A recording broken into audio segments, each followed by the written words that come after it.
After 5 years since Spider-Man No Way Home, we finally have the next movie in Tom Holland's Spider-Man franchise in the MCU, Spider-Man Brand New Day. And after seeing the film, I think that this is the best Spider-Man film in the MCU, and one of the best Spider-Man films of all time.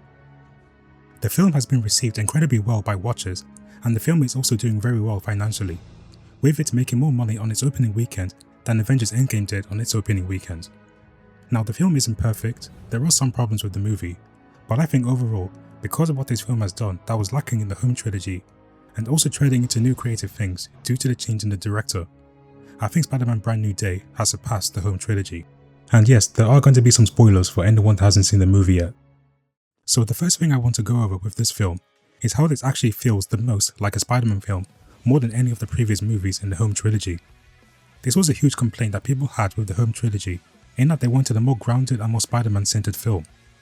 Because in Spider-Man Homecoming, Peter was more of an apprentice to Iron Man. He was more reliant on his technology to power his suit, and said that he wanted to become like Tony Stark. Although Homecoming was pretty grounded for the most part, it still had the problem with Tony Stark being his mentor in his own movie. And in Far From Home, Nick Fury was serving as the mentor role in that film for Peter, and the film wasn't really street level, since most of the movie was Peter and his friends taking a trip around Europe. And also in Far From Home, he was still using nanotech for his suit and using Edith, which he inherited from Tony Stark. And in No Way Home, Doctor Strange had the mentor role in this one, and was someone who Peter would turn to for fixing his problems. And that film was a multiversal film with really high stakes, and just like before, Peter's suit was filled with nanotech, adding more onto the whole Iron Man Jr. nickname that started from Homecoming. And we even saw more of this in Avengers Infinity War and Endgame too. So each of the 3 films in the Home Trilogy didn't really feel like a traditional grounded street level type of Spider-Man movie. And this is where Brand New Day comes in. Brand New Day actually remained a more grounded and more street level type of movie throughout the whole movie. There was no multiversal threat or any world-ending threat. It was something that only remained a threat to New York. Yes, the Hulk was in the movie too, but it still managed to keep things grounded when the Hulk was involved, since his action scenes took place in one building, and he wasn't in the film for that long anyways. And because of the effects of Doctor Strange erasing the memories of everyone about Peter Parker, because no one remembers him, Peter now lives alone and doesn't have his nanotech suit anymore. We saw at the end of No Way Home where Peter was sewing and making his own suit that paid homage to the other 2 Spider-Men. And there was a lot of excitement for this new suit, because of how authentic the suit was, and not just some overpowered suit with stock technology on it. Yes, he does still have an AI assistant in his suit, but it didn't enhance his combat like the previous suits did. And what was great about Brand New Day is that for the majority of the film, we actually saw Spider-Man in the suit. And on top of that, there was a more practical style in the movie, with Tom Holland actually wearing the suit instead of just being covered in CGI. It just made the film much more real and more grounded, which was what we expected from a Spider-Man film.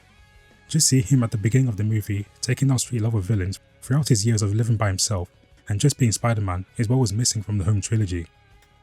Even the scenes of his web slinging felt more real and was definitely the best that we have seen from his web slinging in the MCU. And just from how great the action scenes were from Spider-Man using his webs in creative ways of combat was some of the best that we have seen. And unlike the previous films, where there always had to be a mentor figure for Peter, Brand New Day had no such character. The Punisher wasn't playing that type of role, and nor was Bruce Banner. The Punisher was portrayed as an equal to Spider-Man, in that they are both street-level people who beat criminals to protect the city of New York, but they both have opposing ideologies on how they deal with them. There was no moment of Peter calling him stuff like Mr. Frank Castle or something like that. They seemed to be more like partners or colleagues, instead of having a mentor and apprentice type of relationship like with Iron Man. And with Bruce Banner, he was a part of the original 6 Avengers from the first 3 phases, but he wasn't portrayed like how Tony Stark was. Bruce did tell him about the possibility of inhibiting mutant DNA, but Peter was able to make the universal inhibitor by himself, and when Bruce turned into the Hulk, Spider-Man was the one who fought him on a one-on-one fight, and he managed to calm him down, showing how Spider-Man is capable of fighting the Hulk for a period of time. So Spider-Man Brand New Day was the first film where we got to see Peter act very independent, and he wasn't acting like an apprentice when it came to his interactions with the other characters in the movie. And speaking of the characters, although this film had cameos and a lot of characters, it still managed to be Spider-Man's movie. It was something similar to Captain America Civil War, which most people will refer to it as Avengers 2.5 because of most of the Avengers appearing in the film. But the film at its core still managed to be Captain America's movie despite all of that, and this happened with Spider-Man Brand New Day. The cameo appearances and the usage of the side characters was not just there for fan service.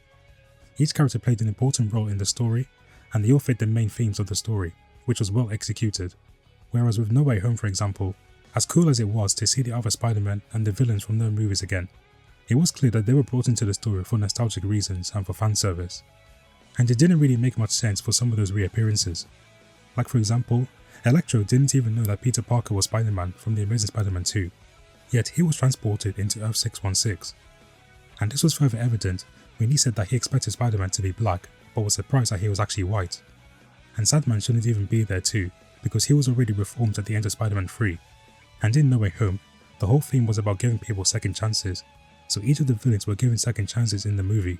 But Sandman already got a second chance in Spider-Man 3, yet he still becomes one of the main antagonists in the film, even though early in the movie he helped Spider-Man. So it made no sense for him to become evil again during the final battle. So it's like the writers just wanted him to be the villain again, just so he can fight Tobey Spider-Man for nostalgia purposes in exchange for consistent writing. And the whole reason why they even came to Earth 616 was because of Peter's dumb decision to keep messing with Doctor Strange's spell, even if this could have been prevented so easily. Doctor Strange and Wong were acting a bit out of character by risking the very fabric of reality just so Peter can keep his identity. So the whole premise behind why the villains and the other Spider-Man appeared just didn't even make sense, and was clearly reliant on nostalgia to get them all in the same movie. But Brand New Day handled returning characters much better. It felt very natural in how they appeared, and they each served the plot and its thematics very well, while at the same time Spider-Man was still the main character and the story was still very much about him. Even characters like MJ and Ned were handled very well in this movie. When it was announced that the two of them were going to return in Brand New Day, I was a bit skeptical because they lost their memories of Peter, so there was no need to bring them back. But Brand New Day actually utilised them in a way where it didn't undermine the sacrifice that Peter made in No Way Home. And both characters were important for Peter's character arc in this movie, like him dealing with his loneliness and his self-identity. When you think of No Way Home, you think of how hype it was to see the other two Spider-Man returning, and also the fan-favourite villains. But Brand New Day gets his praise from how well Peter's character arc was written, like him trying to deal with all of his problems by himself and trying to run away from his true self. The additional characters were there to serve the plot and the narrative, and not for the sake of nostalgia. Another thing I wanted to point out with this movie is how mature the character of Peter Parker has become. I think Tom Holland played his best performance as Spider-Man in this movie, and at the same time, Peter Parker has grown a lot since we first saw him. He is no longer the immature kid in high school who used to fanboy over the Avengers, which was a slight problem I had with him in the beginning. Like how he was talking about fighting against Captain America's team in Civil War at the airport like it was the best day of his life, even though Rhodey almost died in that battle, and the Avengers were on the verge of being split apart, showing that the airport fight scene was nothing to make light of. Or in Far From Home, where he prioritized trying to make a move on MJ and enjoying his school trip over helping Mysterio and Nick Fury with the elementals, which goes against Spider-Man's principles of always trying to save the greater good instead of looking the other way. You can't be a friendly neighborhood Spider-Man if there's no neighborhood. And, good luck. Or in No Way Home, where he decided to go to Doctor Strange to fix his problems, only to make things worse by changing the spell several times even after hearing the warnings. But Brand New Day handles Peter's character a lot more maturely because of the sacrifice he made from No Way Home. Brand New Day is more character driven and more emotional than any of the Spider-Man movies in the Home Trilogy. Peter trying to deal with his problems by himself, trying to suppress the mutating arachnid DNA inside him, and erasing his existence as Peter Parker away from his closest friends, which wasn't his choice to make for them. And then seeing Peter learning to develop and learn from these problems through his interactions with the Punisher, who lives in solitude just like him, and his confrontation with Jean Grey, the main villain, who serves as a parallel to Peter in that they both have lost their loved ones because of their mutant DNA. They both try to shoulder all their burdens themselves, and by the end of the film, they realize that they are not alone and that the mutant DNA is part of what makes them who they are. It's very compelling and character driven, which is what I loved about this movie, and how Spider-Man was dealing with the results of the sacrifices he made with the memory wipe. And those were my reasons for why I think Spider-Man Brand New Day is the best Spider-Man movie in the MCU. Better utilized side characters that serve the plot and the overall theme of the story, a more mature take on the character of Peter Parker, and the first time where this actually felt like a street-level, grounded and independent Spider-Man movie, which people have been asking for since his debut in the MCU. But where would you rank Spider-Man Brand New Day amongst the Tom Holland Spider-Man films? Let me know in the comments down below. And if you guys enjoyed this video, please like, comment and subscribe. And I'll see you guys in the next video.